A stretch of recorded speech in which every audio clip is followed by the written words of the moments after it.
दक्षिण अफ्रीका कहता है कि इजरायल पहले से ही संयुक्त राष्ट्र न्यायालय के आदेश की अनदेखी कर रहा है, जिसने उसे गाजा में मौत से बचाने के लिए कहा है।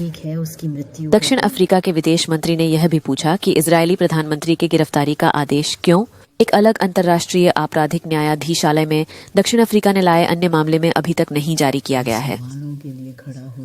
मैं मानता हूं कि अदालत के निर्णयों को इजरायल ने अनदेखा किया है।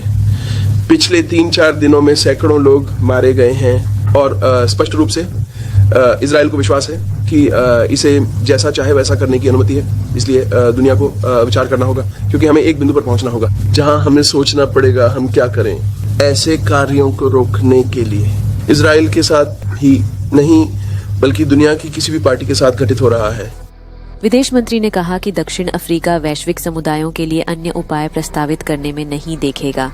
गाजा पट्टी में नागरिकों की हत्या रोकने के लिए इजरायल का प्रयास करने में विवरण के बिना ये रैली दिल्ली में जनवरी में हुए प्रदर्शन के बाद United students own of India द्वारा आयोजित विरोध प्रदर्शन के दूसरे चरण का प्रतीक है। मार्च में कोलकाता के लिए तीसरी रैली की योजना बनाई गई है।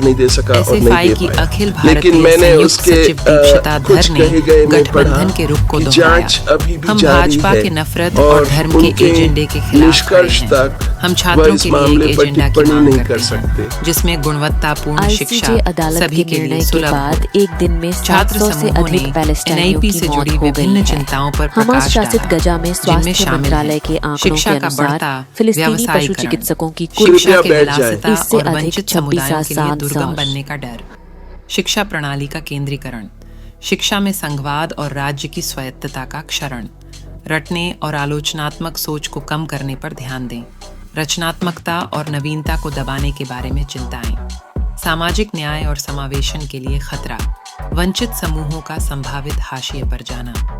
ये रैली एनएपी के कार्यान्वयन को लेकर चल रही बहस और आलोचनाओं के बीच आई है। ये देखना बाकी है कि सरकार इन चिंताओं पर कैसे प्रतिक्रिया देगी और United students own of India जैसे छात्र समूहों की मांगों को कैसे संबोधित करेगी।